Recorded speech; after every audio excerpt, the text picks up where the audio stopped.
What's going on, guys? Today we're going to be doing something a little bit different. I'm going to be ranking the best fat loss cardio exercises, and I have a lot of experience with using cardio to try to get lean. I think it's a great tool. I've personally used it when trying to get to 8% body fat for a bodybuilding show, and I also made some mistakes along the way. But I've also used it recently in my cutting phase and utilized it a lot differently. And the way that I've been doing it is a lot more sustainable, and I think it really reflects this tier list. Alright, guys, no more talking. Let's get right into it. Alright, start with number one. It looks like we got burpees. I don't think burpees are commonly done anymore, but it's a full body movement. Yes, it'll burn a lot of calories, but most people just don't enjoy doing this movement. If you enjoy doing this, you're a psycho. So this is going straight to the D tier. Alright, guys, next up it looks like we have some form of circuit training. Circuit training is cool. It can be really utilized for building functional movements, movement patterns, etc. But for fat loss, yes, you'll burn a lot of calories, but you're also not getting a bang for a buck for resistance wise, because you're not going super heavy. You're more so just working through the movements.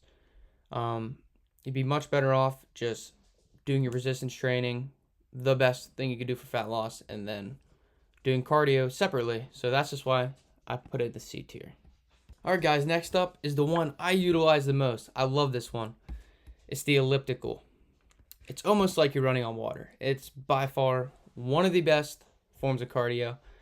This is one I've utilized when building up for a bodybuilding competition, and I've done this one as my only form of cardio on my last cut because it is just so great. What really makes it amazing is anyone can do it, and I feel like that's why a lot of people think it's not as good, is because how easy it is to do. Older people can do it, younger people can do it, and the thing is it's like very low fatigue. It doesn't really load any eccentrics throughout the movement. I don't want to go too much into the whole eccentric thing. I'll touch on that a little later on in the video. But regardless, we're going to keep it in the S tier. Next up is probably the most common one I see being done in the gym today. Everyone seems to be doing this one. They think it's very effective, and it's because it is. It's incline walking. This one's going straight to the S tier. This one's quite self-explanatory. It's walking.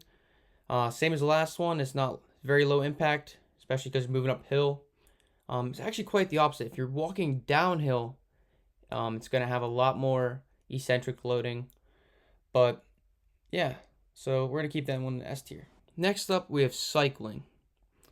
It looks like we got a stationary bike and an outdoor bike. I definitely think stationary bike would be better.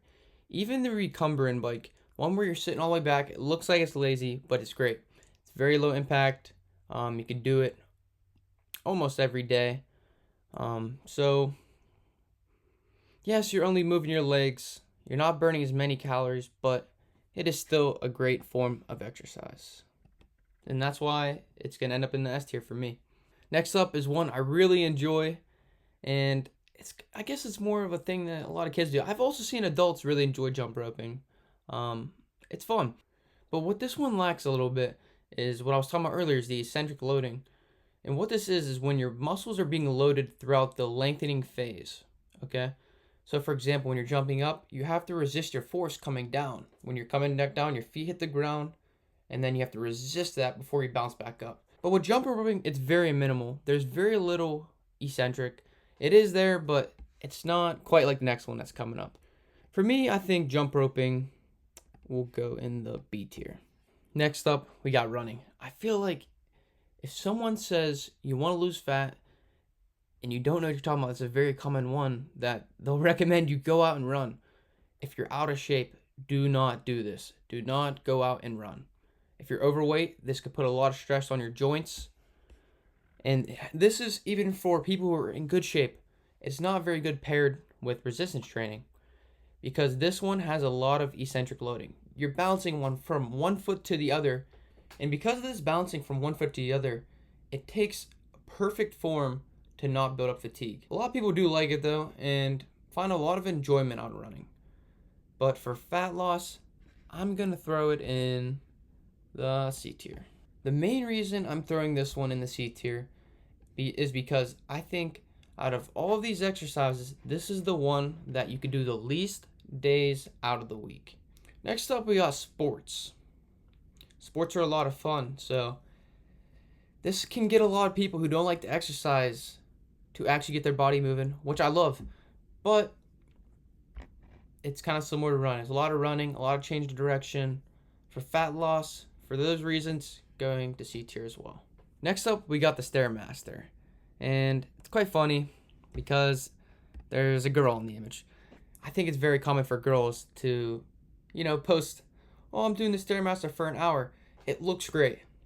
Because the Stairmaster, it's very hard. And I like that. Callous your mind. Do hard things, but it can be overdone. You might be shooting yourself in the foot by doing Stairmaster too much because it does place a lot of work on your legs. I know it's fan favorite, but for those reasonings, it goes to the A tier. I do think it's a step below the incline treadmill. I think you'd be much better off doing the incline treadmill. You could do it more days out of the week. You're going to burn relatively the same amount of calories. You move your arms a lot more when you're doing a walk on the treadmill. Next up, we got swimming. Swimming is a great one. Similar to the other exercises I was talking about, there's no eccentric loading. Very little, at least. And for that reason, I'm going to throw it in the A tier. I think it's great. Actually, I'm going to throw it to B tier. Just for the simple fact that it takes a lot of skill to swim. I'm personally not a good swimmer. And there's a lot of good swimmers out there, but I don't think people want to swim all the time to burn calories.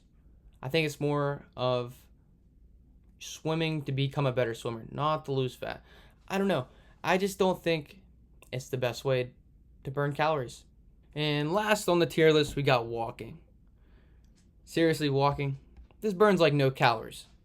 This one's going straight to the D tier. That's just lazy. That's exactly what you would think. But no, straight to the S tier. Probably the best form of cardio you could do for fat loss. And the reasoning for that is because all of these exercises on this list are all moderate to high intensity forms of cardio. They bring your heart rate up, and this also places a lot more stress on your body. Walking is a low steady state form of cardio.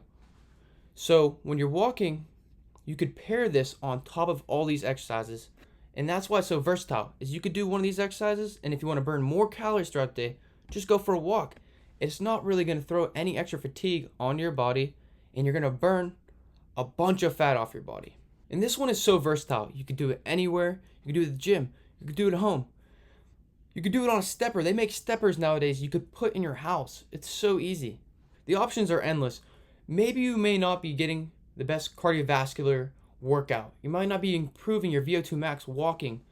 But for fat loss, you don't need to be improving your VO2 max. It's calories in, calories out. And with walking, you're burning calories.